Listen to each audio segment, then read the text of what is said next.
Rich, one final question. Where are you going after the game tonight? Tonight I'm going to the Berwyn Summerfest. Okay.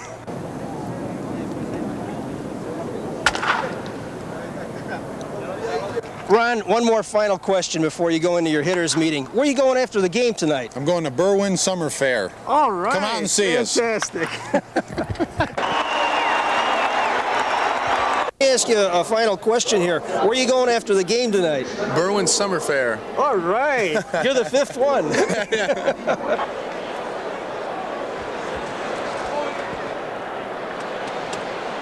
Thank you. You're still feeling all right out there? I hear you say, woo!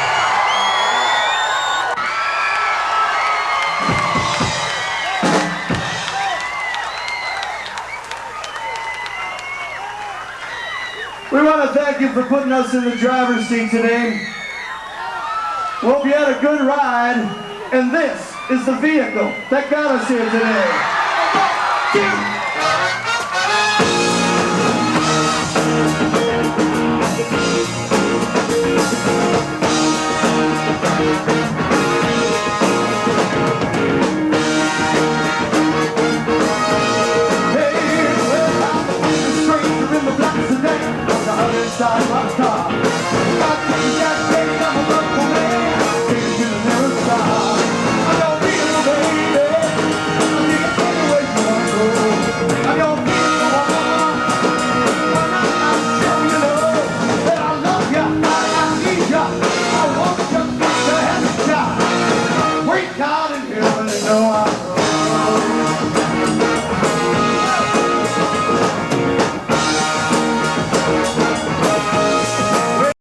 Welcome to our show. It's called Sports, Entertainment, and People and Places. And we are Rich Nye, Jim Capsa, and Bobby Considine. So there you have it, folks. We're going to be talking about all of these categories on today's show. We're happy you're back with us today. This is Rich, I'm Jim, and that's Bob. And we've got all kinds of things to talk about. But I wanted to show you a couple of the Sun-Times newspapers my front page, which is the back page, the sports page, and we don't have to worry about this guy anymore. This is Rodgers of the Packers, and he still owns the Bears, and he's now with the Jets, so the Bears don't have to worry about him anymore. What we're happy about as far as the Chicago Bears is this gentleman right here.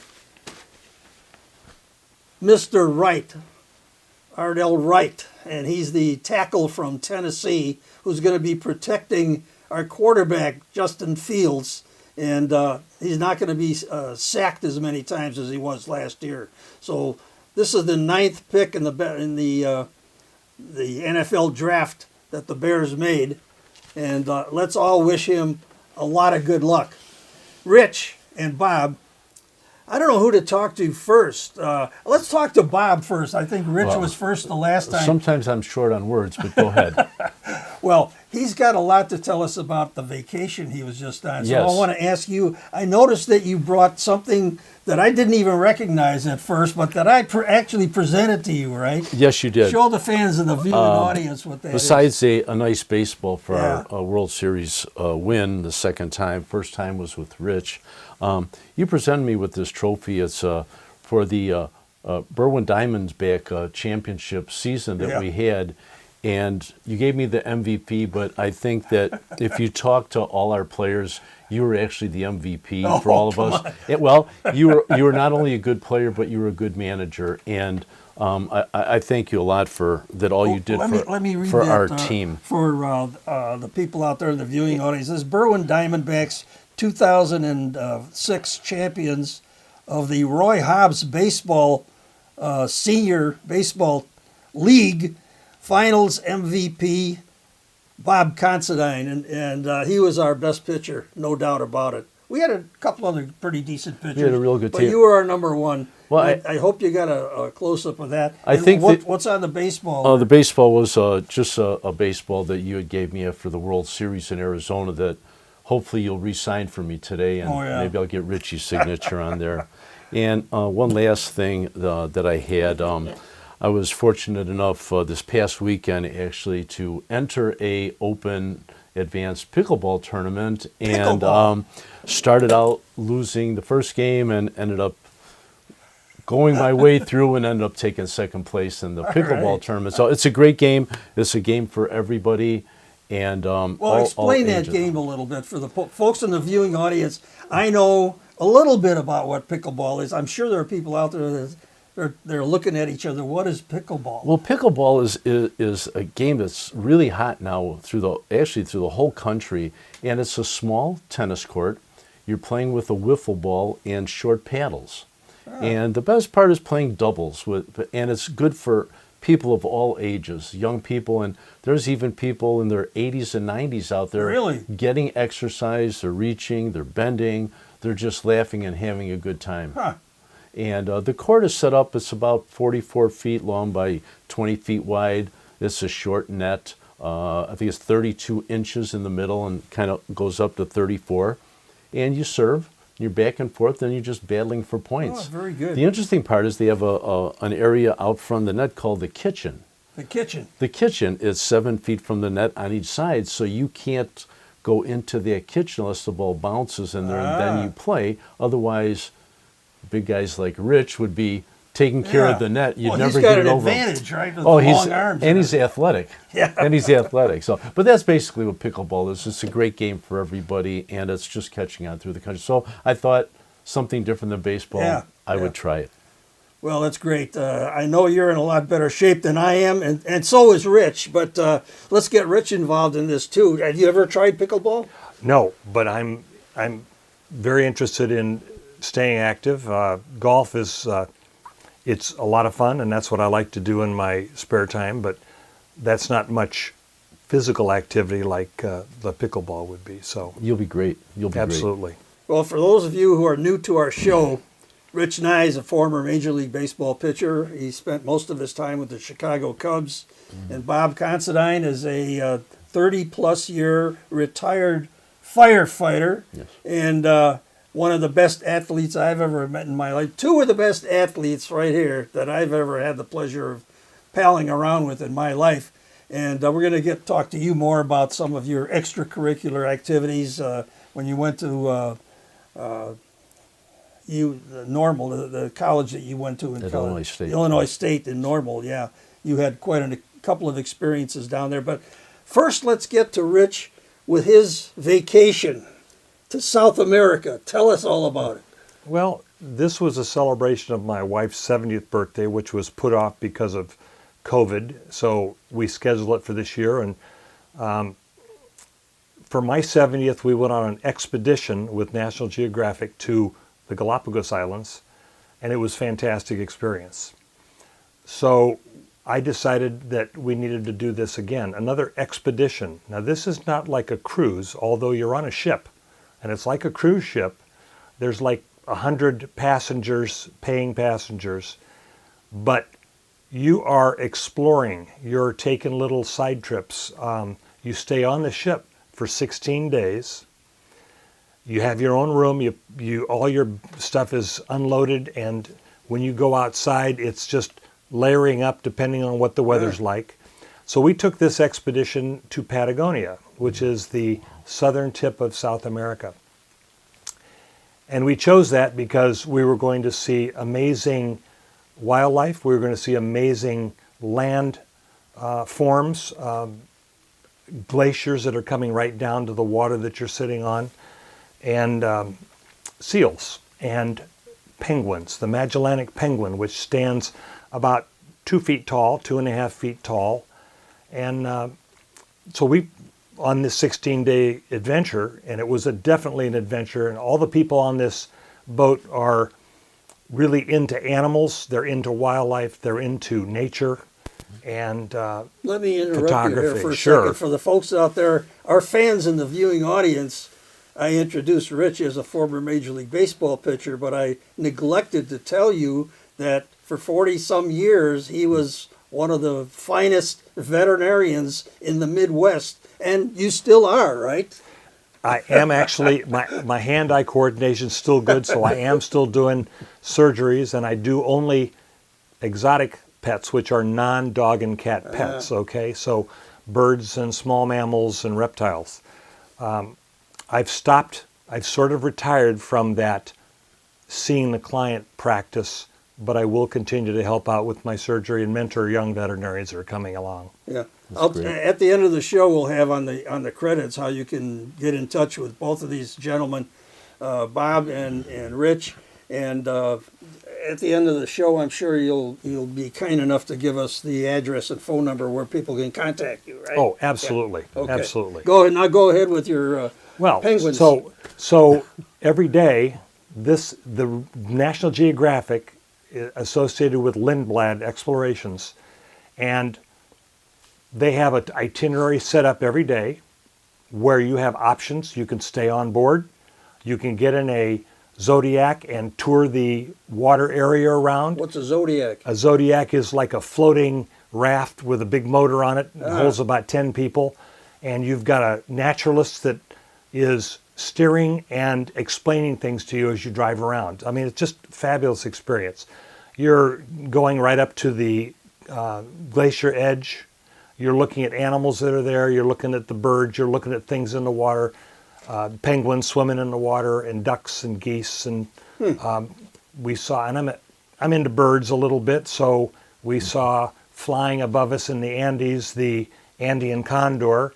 Interesting about this bird, it has the wingspan of 12 feet. Wow. So if you can try and You ever imagine seen a bird that big? bird that big, Oh, my goodness. fascinating.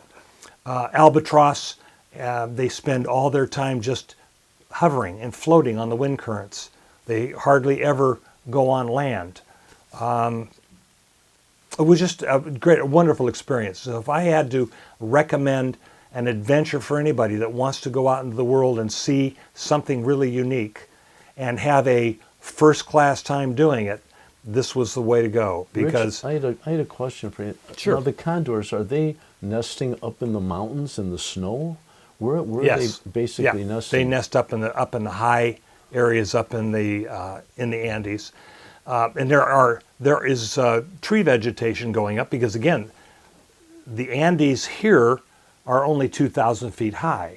They're not like the main ones. This is the tail end of that mountain chain. Wow. So when they're nesting, and I'd have to research that a little bit to tell you exactly because I've not seen one, but they do nest on rock walls and cliffs and things that are on the side of the sea. Oh, Bob, you're a real outdoorsman. I mean, you've got your farm out there, way out west. And, Well, I've never been on an expedition quite like and that. you I'm- never saw a bird with a 12-foot wingspan, right? Thank goodness. Not here in Illinois, anyway. What kind of animals do you have on your farm? Well, it's just a working hobby farm. Right now, actually, we're just I'm raising a lot of cats out there. Actually, Cats? I have a lot of my farm cats out there that I take care of, and cats that are needy, and we take them in and feed Plus them. a few dogs, right? No dogs. No dogs. No dogs. We had at the farm next to us, we shared a big pasture where we had donkeys and Really? emus and all different types of birds out there and all that. And that property was sold, so we downsized quite a bit. So Yeah. it's just our little acreage, and Interesting. whoever comes by, we take care of it. Yeah. And any place to fish out there? There's a lot of places to fish. It's actually by the old strip mines, the Peabody Coal strip mines. Okay. And it's just loaded with fish and wildlife, a lot of reptiles, obviously, as Rich knows out there. Pretty much all Midwest species. Well, Rich has one more thing that he's going to talk about, and we're going to show you a videotape. But I'm going to let him tell you what it's about. It has to do with Ernie Banks, Mr. Cub.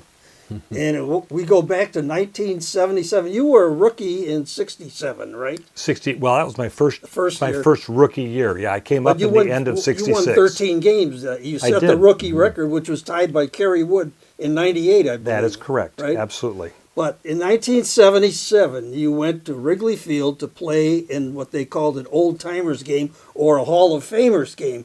Tell the fans out there.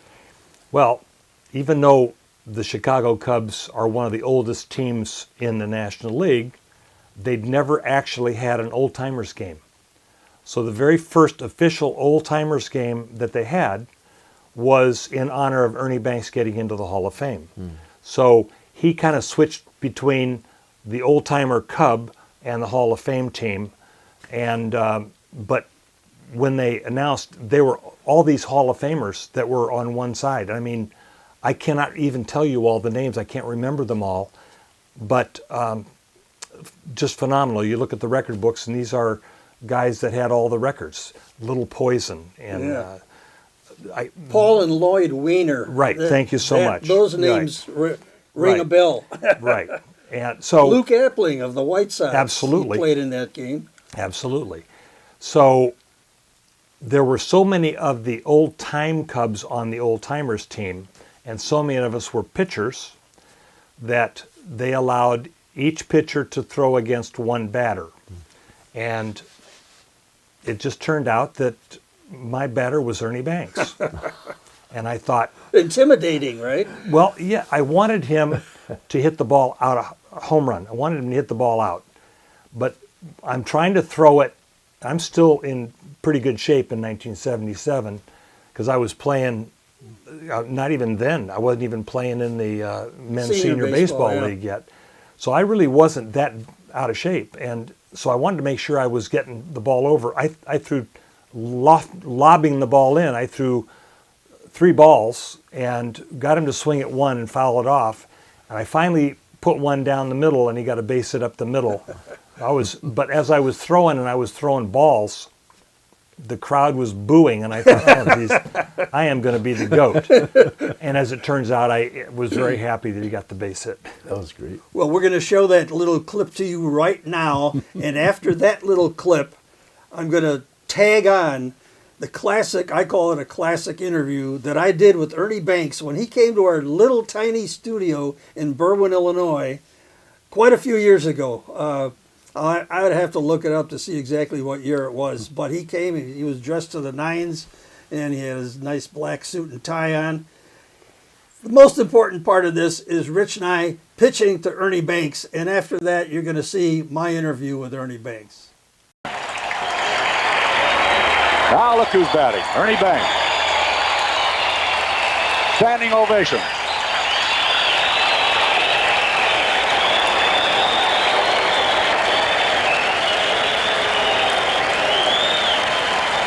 And now the pitcher is Rich Nye, Dr. Rich Nye. Young lefty. Made some great contributions to that '69 effort. And now he's a veterinarian.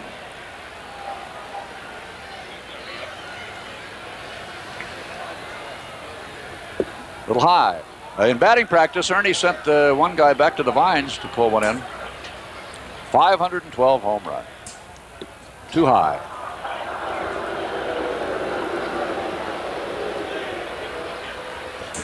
They don't want to walk. They want him to hit.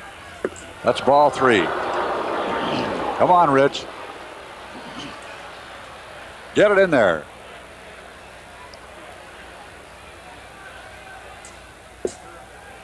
Okay, 3-1.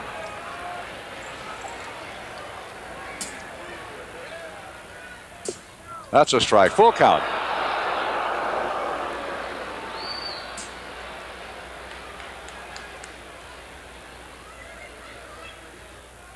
Ground ball, base hit. And Billy Herman goes to second.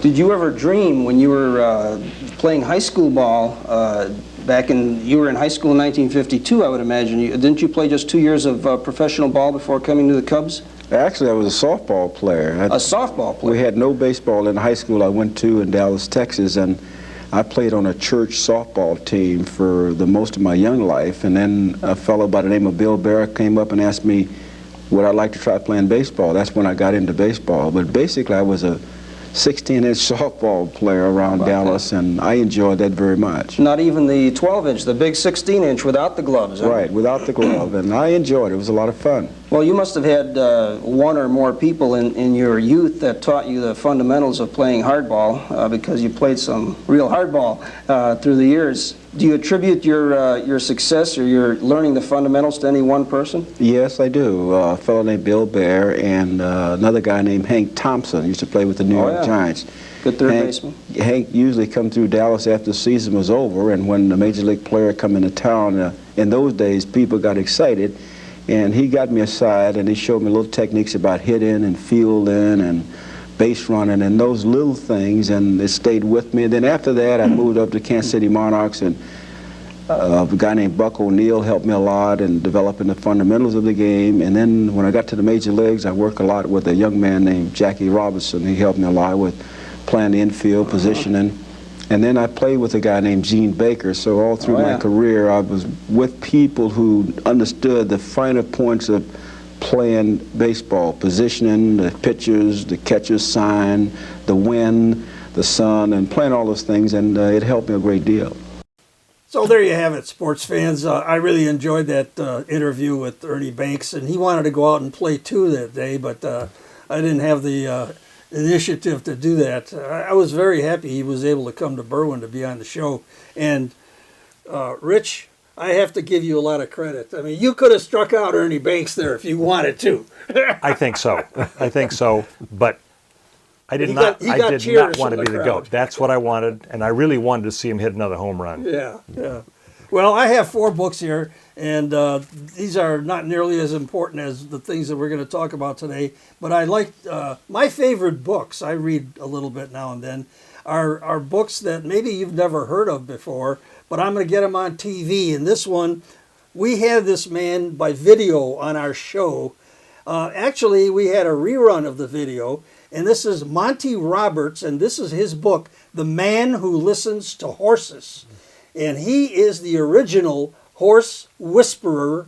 He's well known throughout the world. He was a good friend of Queen Elizabeth in England. She brought him over there to show the people in England and Europe how he trains wild horses with humane methods. Never hit the horses in his life. And this book is still available. It's The Man Who Listens to Horses by Monty Roberts. Here's a very important man in the world of NFL football, Vince Lombardi. This one is called When Pride Still Mattered by David Marinis. And, of course, Vince Lombardi, you all know, is a legend in the NFL. He coached the Green Bay Packers, I can't remember how many years, and then he moved on to a couple other teams. But this is really an impressive and enlightening book. Get this book. This was on the New York Times bestseller list for quite a few months. When Pride Still Mattered. Believe it or not, pride still matters. I mean, you see athletes pounding their chests and things like that. That's not really pride. That's showing off. But pride is what guys like Rich and Bob took in playing baseball. When I played baseball like Rich and Bob, we played for the love of the game. And that part of that is pride. And here's another book about a guy that I was lucky enough to get to know. This is called The Hammer. Stories about Hank Aaron, who real baseball fans will always believe that he is the home run king of all time because he played the game without any kind of steroids, any kind of drugs at all. And 755 home runs will always be the record as far as I'm concerned. Rich, what do you think? Well, And Bob, I've always I'm asking said you too. that steroids have affected the game, but I honestly think, from a medical standpoint, that steroids didn't make these guys hit the ball farther, maybe a few feet. It did give them wonderful recovery. From a pitcher's standpoint, you could pitch every 4 days, and you could heal your muscles faster, but it didn't make your fastball go faster. And here's the key about the home run hitter. To hit a home run, and both of these fellows know what I'm talking about, you've got a spherical object coming at you at 90 miles an hour, and you're hitting it with a round spherical bat. It's like you've got to hit it square, and you've got to have wonderful hand-eye coordination to be able to do that. So anybody that can hit lots of home runs has got that particular hand-eye coordination. Mm-hmm. Again, I think steroids makes you recover faster. I don't think it makes you a better hitter. So let's just look at it from that point of view. The guys that have hit more home runs than Hank was fabulous, without a doubt. That's a tough record. No matter how many drugs you give him. I could give drugs to Bobby. He's not going to hit more home runs. Well, Bob, I know you never will look twice at a drug, and you hit a lot of home runs in college and in senior baseball. What do you think about that steroid situation? I think Rich is absolutely right. I know nothing about drugs, but coming from a doctor and a professional baseball player, I think Rich is right. You still have to hit that round baseball with a round bat. Yeah. And as Rich said, I'm sure it helps with the recovery time, which is so important, especially in a long season. Yeah. Spring training, long season, and so I don't know. It's Hank Aaron's something special. It's one in a billion. The Hammer. He was a great guy too. Absolutely. I was happy to be able to get to meet him and talk to him. He was a good friend of my old friend Johnny Logan, who God rest his soul. Johnny was the shortstop on the 1957 world champion Milwaukee Braves, and Hank Aaron was on that team too. So anyway, I have one more book to mention. We were talking about Ernie Banks with Rich, and this one is called Where Have You Gone, Chicago Cubs? And Ernie Banks is right on the cover. And this one's not as thick as the Vince Lombardi book, but it also has stories about Ernie Banks, Andy Pafko, Ferguson Jenkins, another Cubs Hall of Famer, and other Cubs greats. We may even have a couple guys on the Cubs team right now that could come close to the Hall of Fame someday. Now, don't laugh about that. But we didn't touch on the Cubs or Sox just yet, and we may not, but I'll just put a little comment in here. We're taping this show right after the White Sox broke their 10-game losing streak with a victory, and the Cubs finally won a game by they lost 3 games in a row to the Miami team. I think they were all by 1 run, and they finally broke that streak. So the Cubs and Sox, in my estimation, there's no way to go but up. The Cubs are 2 games over 500, and right now, as we're taping the show, the Sox record is not good. But I think by the time the season gets to September and hopefully to October, both teams are going to be close to the top in their divisions. Bob brought up the fact that we should talk about the new rules in the game this year, and I know we've got an expert here and an expert here. I'll let you start off here, Bob. What do you think of the new rules, first of all, and what does it mean to the game? Well, from what I can tell so far, the flow of the game has picked up a little bit. It has, yeah. It really has.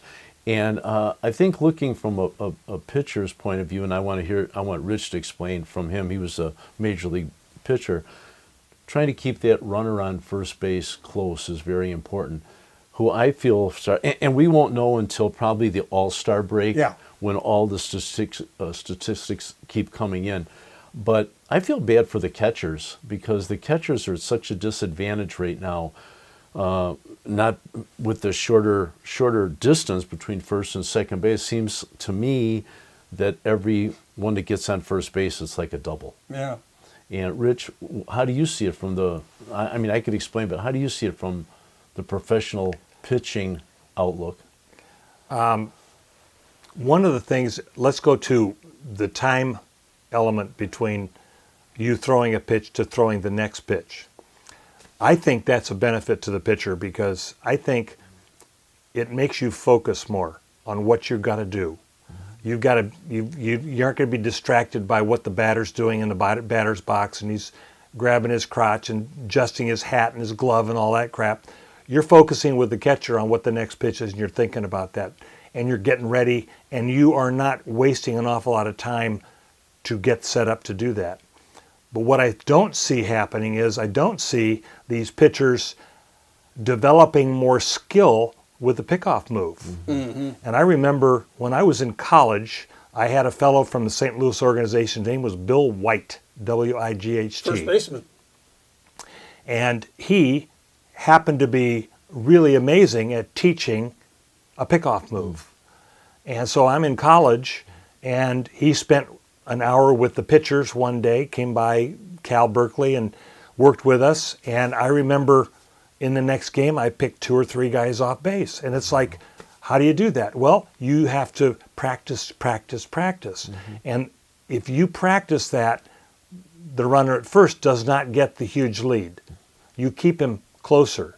And you have to develop that if you only have 2 chances to throw over there Correct. without giving him second base automatically. Correct. You got to get good at it. And being a left-hander, that was also something I wanted to focus on, because you see more left-handers doing a move that makes it look like you're going to go home, but you go to first. Yeah. And there's a key where if you step a certain way, the umpire doesn't see exactly the angle that you're stepping at. It's 45 degrees supposedly, whether I go home or go to first.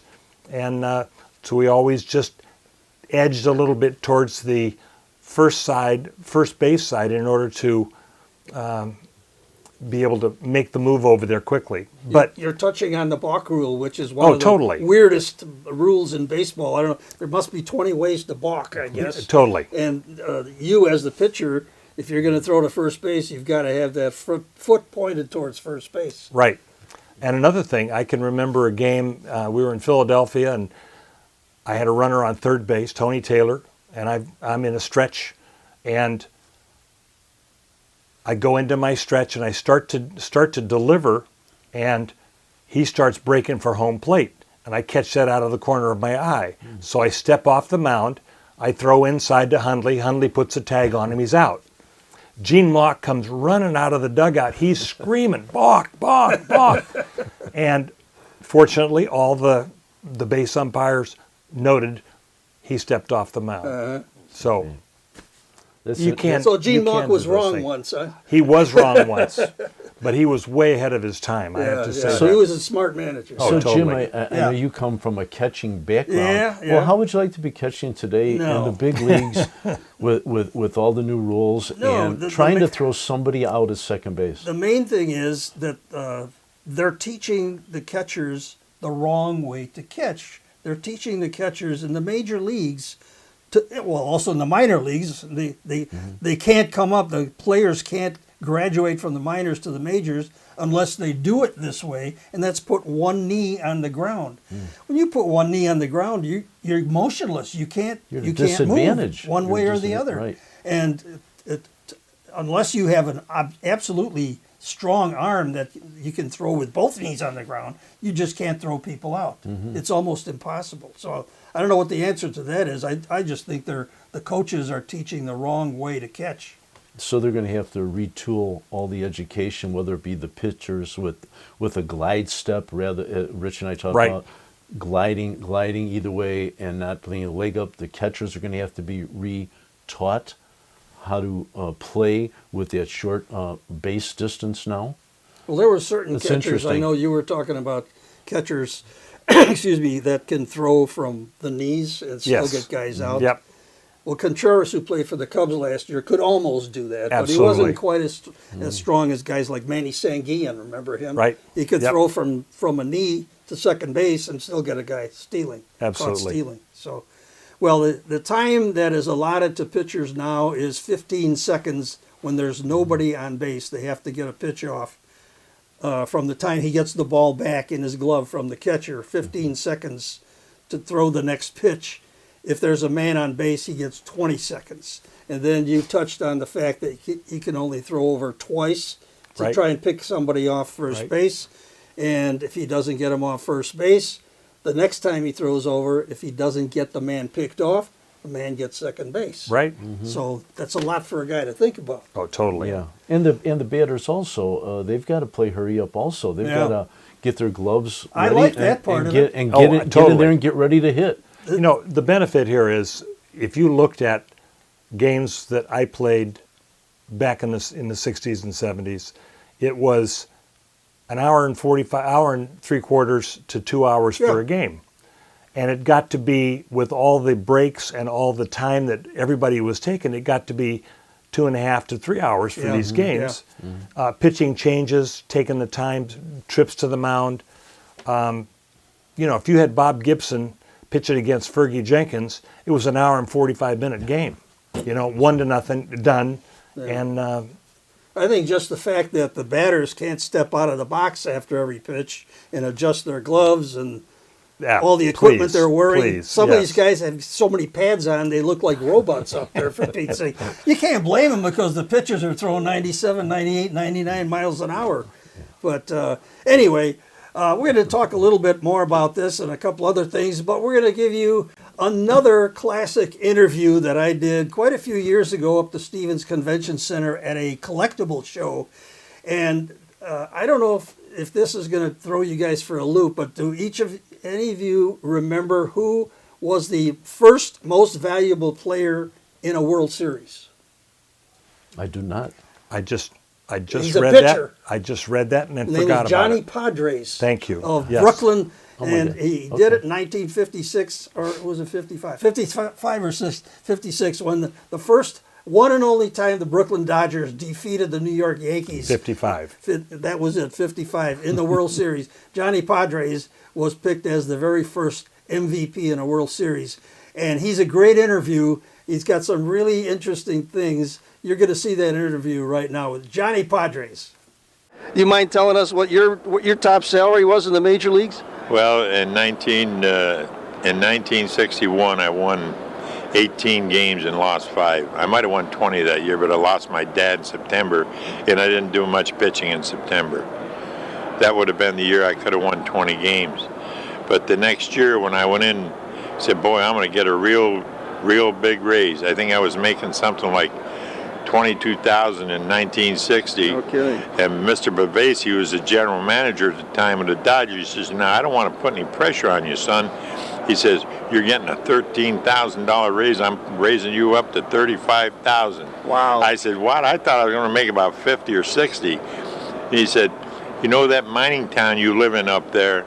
He says, "Are they still hiring people?" I said, "Yeah." He says, "Well, if you don't want the offer, go work in the mine." I said, "I'll take it." There you go. We skipped over something very important. You were named the most valuable player of the series in 1955. That was right. Right. And also Sportsman of the Year by Sports Illustrated.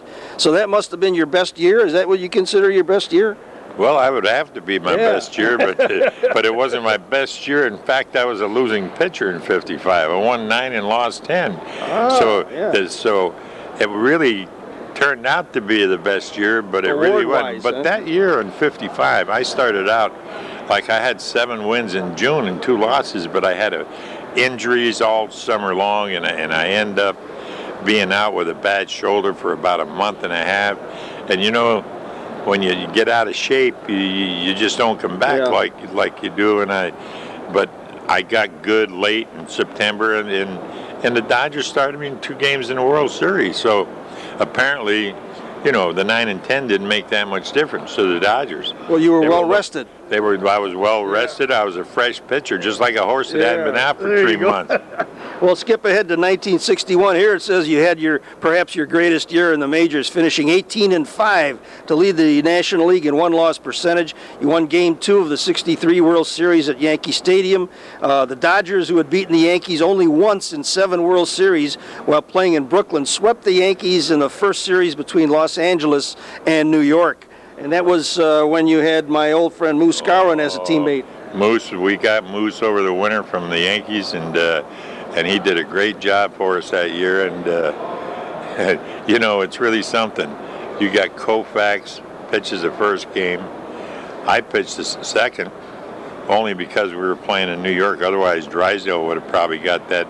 But Drysdale shuts him out in the 3rd game, and Koufax beats Whitey Ford in the 4th game. I think the Yankees scored 4 runs in the whole series. I remember Moose told me on one of our previous shows that he helped win that one game with a Grand Slam home run, I believe, in '63. Oh yeah, Moose. Moose was the best. He could get the base hits that looked to left and hit him to right. He was something else. He was a great team guy. Well, Johnny, I don't want to keep you too much longer. You're due to sign some autographs here, right? George Johnson's got you all lined up at one of the tables, or how do they work that here? I think so. I'll get to the table and see if I'll sign a few autographs, and when I'm done, I'll go back to the hotel, or I may end up I used to like to go over to downtown in Chicago. I used to when we used to play and get a rain out early in the year, and that Sportsman's Park used to run that track over there. I used to go over there. They're running at Hawthorne And right now I know they're running at Hawthorne. If I get out of here early enough, I might have to go down there today. Well, you know, George owns a few horses. He's liable to give you a hot tip. I try to get the form and pick my own losers. There you go. Johnny, thanks for being with us on the Pro Sport Report. Okay, I really Jim. appreciate it. All right. Thank you. Hey, I hope you enjoyed that interview with Johnny Padres. It was one of my favorites, and I liked the part where the general manager said when Johnny didn't like the idea that he was only getting a $15,000 a year raise up to $35,000. Can you imagine him, a star like that, getting paid $35,000 a year when now they're making $15 to $20 million a year? But I like the fact that the general manager said to him, "Hey, that mining town you live in upstate New York, are they still looking for people to work up there?" He says, "Yeah." He says, "Well, if you don't like the contract, go up there and take that job." Right. Yeah. Right. Listen, Bob, you wanted to ask Rich a question about these things that he put on the... Well, I would like Rich to explain the beautiful art and talent of wood turning. Yeah. Well, He's an expert wood turner, too. We forgot to mention that. and it started as I started thinking about what was retirement going to hold. Am I going to sit and watch TV with the remote control and play golf every day? It's not going to happen. I got interested in wood turning about 15, 16 years ago. And wood turning is where you take a log, you stick it, a piece of a log, you stick it up on a lathe and you start spinning it, and then you make a beautiful shape. So this is a salad bowl. Very unusual kind of wood. This is a maple burl wood with lots of little inclusions that are branches and bark inclusions that come in it. And very utilitarian, something you can use every day. And when I make something like this, as nice as it is, that's something that could be in the family for years, generations, because wood lasts a long time. If you're like me, you like to have a nice glass of wine with dinner, and this is not necessarily for drinking wine, but this is a little goblet that I made. I was over in the UK working with a fellow that learned how to do spirals on the lathe, so this has got a little spiral stem to it, and made out of European yew wood. It looks like metal. Excuse me It for does. interrupting. It does. Beautiful. Yeah, it's Just beautiful. Well, and it's very thin and light. Let's move this over here. And you could actually drink out of it if you wanted to, but I just like to look at that one. Here's just a little bowl of unusual wood. Doesn't have a bottom on it, so it's a little rocky kind of bowl. But the wood allows you to decorate and then look at the beautiful grain that it has. Okay? Again, not so much utilitarian, maybe for your keys or for something on your dresser. Another little bowl. This little bowl is done on an ornamental lathe called a rose engine. And if you notice this, it's got carving on the outside, carving on the inside, and it is made out of mopani, which is an African hardwood. You can see the carving on the bottom. And again, just a little beautiful thing to put your favorite little earrings in or rings or something like that. Then I made this box, and the other things here were done in a workshop that I had with a fellow that makes small things, and I'll just point out a few of those. This is a little box, and if you can see the design on the top, this is just a little wood box, and if I hold this up, maybe you can get an idea of the pattern that comes from that as you look through that. Interesting. It's incredible. And again, just a little box for some precious item. Could be utilitarian. This is definitely utilitarian. This has got a little spiral on it, like the spiral I did on the stem on the goblet, but this end is a bottle opener. There you So go. it's got a Everybody nice needs handle one to of it. those. Nice used bottle opener. You might want to just handle that one. Oh, it's got some weight to it, too. Oh my gosh, it's beautiful. These are just little hollow vessels of no value unless you want to take a tiny little dried flower and put it in it. They're hollow. They're interesting woods, decorated, just fun things to make. And then this last thing you can see is called a drunken box. And I'm going to just give it a little push. Okay? And it comes apart like that. And it's just a little box. Now it's a little box, and you can't think of a lot of things that you could put in there, but every time I mention that to people, they do think of something tiny that they can put in that box. A diamond. A diamond. A ring could be in that Yeah. box. But obviously, And it's alive. yes. That's incredible. Rich, I had a question for you. Now, Sure. You're saying that this is a maple gull, and a gull is you have a tree and then the little bump Yeah. in the maple. So from harvesting the gall to the finished product on late, about how long would it take you to make a bowl like that? All right, so the word is burl, Burl. B-U-R-L. And if you look at trees that have those knobs that look like great big warts, that's what this was part of. So in order to make this, you take that burl off the tree, you make a rough shape of the shaped bowl that you want, and you leave it about 1 inch thick. You cover it with wax or a sealer, which allows the water to come out of it very slowly. You put it up on your shelf, and you let it sit for 6 months to a year. So in most wood turner shops, we go out and we harvest wood from, let's say, a tree that fell down in a neighborhood, and we see a beautiful piece of wood, and we cut it up and we rough out some bowls, put it up on our shelf, put the date on it, and so our shelves have dates going way back all the way along. We've got a whole bunch of these rough outs. I was just in a fellow's shop that it seemed like that's all he did was take beautiful pieces of wood and rough out shapes that he thought were going to be the final product, and then never finished them. And then he stopped turning.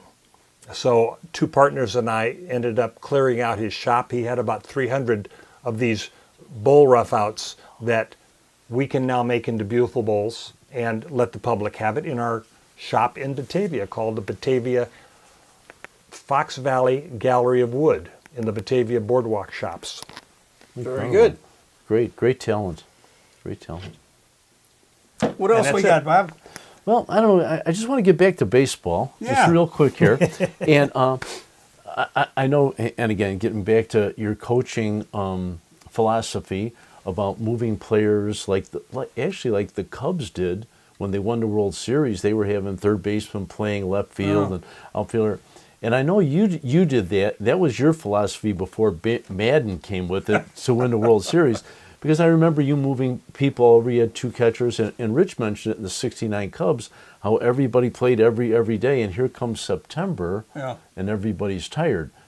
Your philosophy on coaching, moving people around, you were very successful with it. You had your pitching staff that you stayed by, 2 catchers that you alternated, and you won a few championships doing that. Well, Could that be men's senior baseball is a lot different than the big leagues. Well- but I tell you, as far as my looking at games on television, the major league games, I think they're shifting people around too much right now. And I'm a firm believer in letting a guy get his hands and feet into one position. He should be able to play several positions. But I think like the White Sox have several players playing out of position most times, and I think when they went through that 10-game losing streak, that was part of the reason for it. In the major leagues, I would prefer to see guys latching onto a position.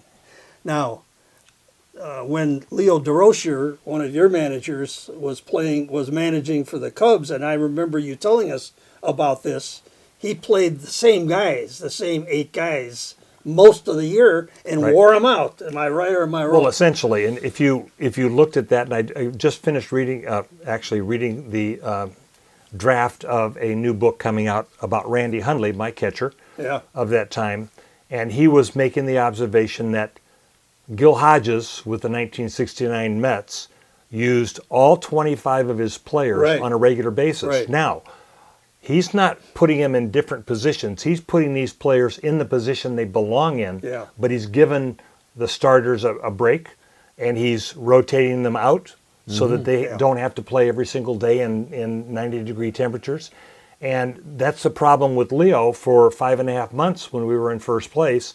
I don't think he changed the first lineup, the starting lineup, or the batting lineup, I don't think he changed that 5.5 months basically, and very little use of his utility men, which, you know, if you don't participate, you don't feel like you're part of the team. Yeah. And Good I point. think Good point. one of the things that makes a team gel, and that's what I saw in 2016 team, everybody was pulling for everybody else. Everybody was part of the team, and they were all contributing.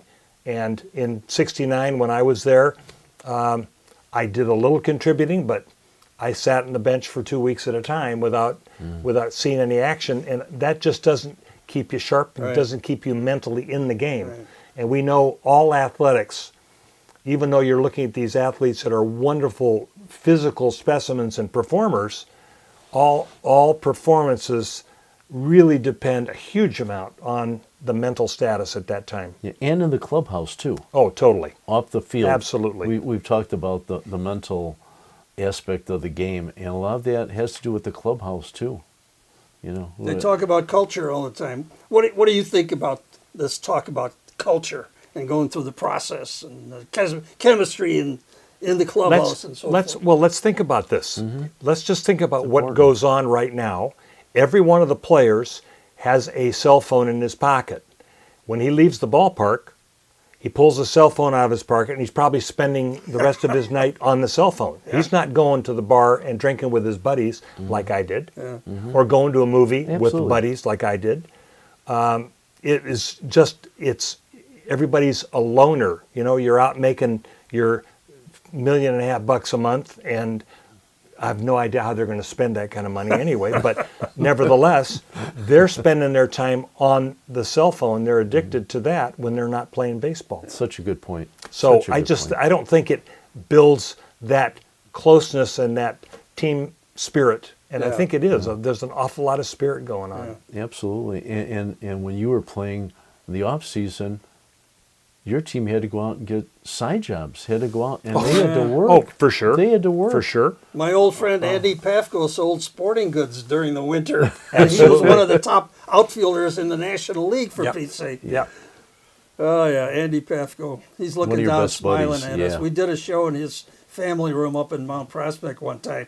Well, listen, talking about old timers, we don't have much time left on this show, but we're going to go out with several more classic clips, very quick interviews that you can find on a DVD that I put out called Inside Baseball. And if you want information about that, it's on the credits at the end of the show. But right after these short clips, we're going to come back and give you our parting shots. Ryne Sandberg is the latest home run hitter on the Chicago Cubs, and I know you've been asked this question before, and I already know the answer, but for our youngsters out there, are you going for home runs when you go up there?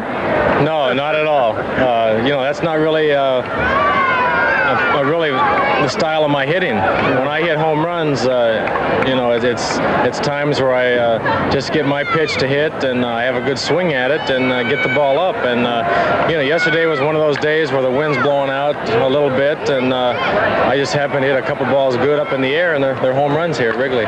Hit the ball where it's pitched, right? That's what I try and do.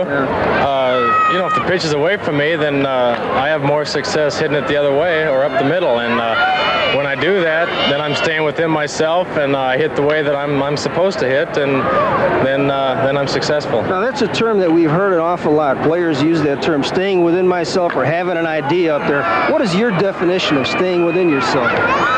Well, I think first of all, you try and figure out what your job is in the lineup, and I'm hitting second in the lineup, and I think it's my job to get on base. And to get on base, you take walks, you take base hits, and that's what I try and do. I just try and hit line drives and get on base, and then we have the true power hitters coming up behind me. Gave us a lot of thrills when you were with the Chicago Cubs and the Dodgers and so on. Matter of fact, you were with the Brooklyn Dodgers, were you not? Oh, yes. Yeah. My first year in the major leagues was in 1954 with the Brooklyn Dodgers. Yeah. How'd you like playing in Brooklyn?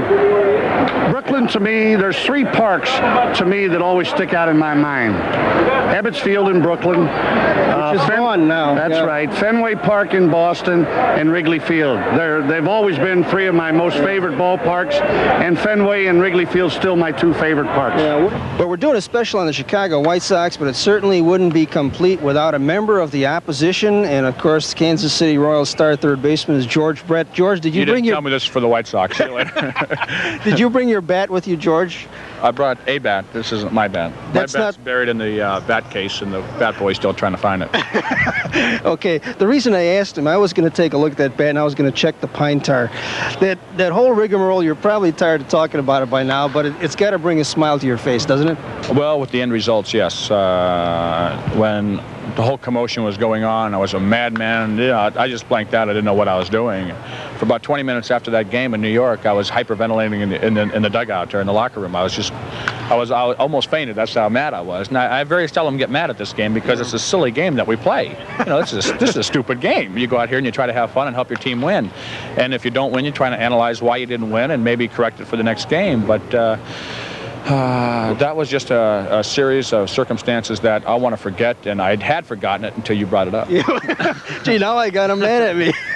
I wish I would have known beforehand, but seriously, the pine tar actually has nothing to do with the flight of the ball. And this handsome guy sitting next to me is a real treat for you baseball fans on today's show. It's Bill Skowron. Moose, thanks for being on our show. Jimmy, I'm sorry it took so long, but you know I've been tied up for the last 2 or 3 weeks, but it's nice to be with you. Yeah, well, I'm glad to get you on the show anytime. Moose Skowron, as many of you fans know, is an all-time great New York Yankee. He played for the Chicago White Sox, and he did a tremendous job for the White Sox. Even played for the Dodgers one year, right? That's right. Against the Yankees in the '63 World Series. Yeah, I get traded in 1962 during the winter, and get traded to the Los Angeles Dodgers. We beat the Yankees 4 in a row in '63, and I hit .385 against my former teammates. And as it turned out, after the ball game, Mickey Mantle heard that I said that I'd rather been on a loser when a guy was interviewing me, and Mickey never forgot that. Until this day, I felt the same way because I thought the Dodgers gave me a little hard time there for the year I was there, but I was glad to get back to the American League, Jim. Now, when you say that you thought they gave you a little bit of a hard time, they didn't pay you what you thought you should be getting? Or no, it wasn't. No, Jimmy, it wasn't the money. It's just that I was out with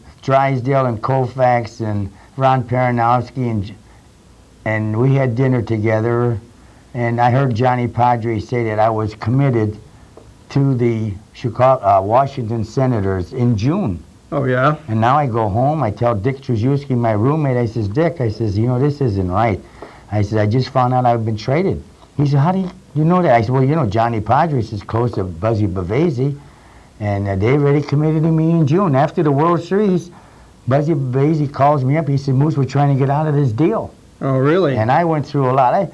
I shouldn't even mention this stuff, but it's passe. Well, I mean, yeah. just the idea, it made me angry. But that must have been something playing against your real buddies in that World Series. Of course, you had to do your best because that's the professional athlete in you, and you did your best. You killed them. Well, the thing is, Sandy Koufax struck out 15 Yankees the first game we played, and then Drysdale and Johnny Padres, and we used Ron Peranowski. Was the only relief pitcher we had. Moose, I'm glad you could make it to the Pro Jimmy, Sport thank Report. you. I know it's been a long time. We made well, maybe we'll have you on again around World Series time. That's fine with How's me. that sound? That's fine. Let's start out by asking our guest a trivia question. Who was the only pitcher that Pete Rose ever hit a Major League Grand Slam home run off of? Well, I should know that one.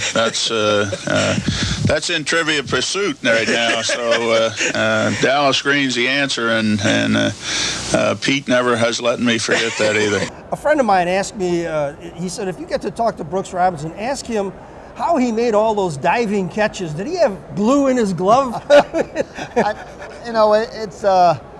It's a sense of timing you have to have. I mean, you can work at it and make some improvements on things you don't do, but I've always felt like I had that sense of timing just to be where the ball was, even in basketball as a high school basketball player. And that's kind of a God-given talent more than anything else, that sense of timing to get the jump on the ball. And listen, Boog Powell had more stolen bases than I did, so you know it wasn't my speed, but I had the very quick reactions. I started out as a second baseman, and about 50 games into my my first year when I was 18 years old. They said, hey, in the long run, we think third base is going to be your position. You have great reflexes, great 1, 2, 3 steps like that. And at third base, that's basically, it's a reflex position. So they made the right move, and I got a little stronger and became a pretty good hitter. So things worked out well. Yeah, they sure did for you. And it worked out well for the Baltimore Orioles, too, because Brooks Robinson, nobody can touch him. And, we've got a guy with the Cubs right now, Alfonso Soriano, who was an infielder. Yeah. And when he was with the Nationals last year, they asked him to play the outfield, and he didn't want to do it because he'd never played the outfield before. But you were a youngster back in the day when they switched you to third base, so you really, I don't think you had a choice, right? I mean, no, you didn't. The manager said, I want you to play third, and you went to play third. And you listened, right? And you listened, that's exactly right. But it was no big adjustment. As a youngster growing up back in Arkansas, I was a pitcher, I was a catcher, I was a second baseman, I was a third baseman. But my last couple years, I did play second base, and that was the way I was. I wasn't drafted. The Orioles signed me. They didn't have the draft at that particular time, but I signed with Baltimore because they were the old St. Louis Browns in 1954. Right. They came to Baltimore in 53. They came to Baltimore in 54, and then I signed in 55. So I've seen every player with the exception of about 3 or 4 guys who ever put on an Oriole uniform. I get the impression that you would have played for the love of the game. Oh, I tell you. I mean, you're just a baseball player. I never wanted to do anything else. I kind of tagged along after my dad, who was a very good player, a semi-pro player. In fact, in 1938, right here at Soldiers Field, he played for the World Championship fast pitch softball. Really? And that goes back to 38. So he loved baseball, and that's where I was really, I got my interest in the game, and I never wanted to do anything else. Now, what do you think about the salaries that are being thrown around these days? I mean, are you a little bit slightly envious? Sure. I would have loved to be the big, but it doesn't bother me. You know, the way I look at it is, hey, if the importance of your job dictated how much you were going to make, then the baseball player would be at the bottom of the heap. But we live in a society where entertainers and athletes are going to make more than anyone else, just a fact of life. And that's what baseball is, it's entertainment. So I don't have any problems with it. I think the owners, when I played the game, the owners ran the game, and now the players are running the game. But that's just the way it is. Everyone's making a lot of money. So I'm happy for them. I got a great pension out of the game of baseball. I played, as I say, I played part of all of 23 years, so I couldn't be happier. I still follow the game. I enjoy it very much. So it's been great. Well, you'd command a $150 million contract I don't know about if that. you were playing. You know, somebody asked Babe Ruth one time, I think it was when he signed his first $100,000 contract, what makes him think he deserves $100,000? The President of the United States doesn't even get. He says, I had a better year than the President. That's right. Right. Well, you had a better year most years than all of the ball players in Major League Baseball, and it's a real honor for us to have you on our show, and I thank you very much, and very much good luck to you in the future. I appreciate that. Thank you very much, being Brooks. with you. Well, I hope you enjoyed those little video clips because I really enjoyed doing them, and the clock on the wall says we better get out of here, so time for our parting shots. Bob, you're first. Well, I'm going to follow baseball as I always have, and I know you two fellas have, and I just want to see how these new rules will turn out and how the statistics will pan out at the end of the season. Yeah, it should be interesting, and I definitely feel sorry for all the catchers out there. I really do. All right, what about your parting shot, Rich? Well, my thought is, I want to now say, I want to live long enough to see the Cubs in the World Series again. And I just think, barring injuries, they've got a wonderful, energetic, wonderful pitching staff and wonderful, energetic club. I like the way they're being handled, and barring injuries, I think they're going to be there. Great. Well, that's all the time we've got on the show. My only parting shot is when I interviewed Brooks Robinson one time, a Hall of Famer. I said, are you sorry about you couldn't take part in getting the multi-million-dollar contracts that they're giving away nowadays? He says, well, I played for the love of the game, and if the importance of your job was the basis for your getting paid the most money, baseball would be at the bottom of the list. So we play for the love of the game. And that's the way Brooks Robinson looked at life, and that's the way I look at life, too. Absolutely. We'll see you next time. I'm Jim Capsa. Rich Nye. Bobby Considine. See you next time.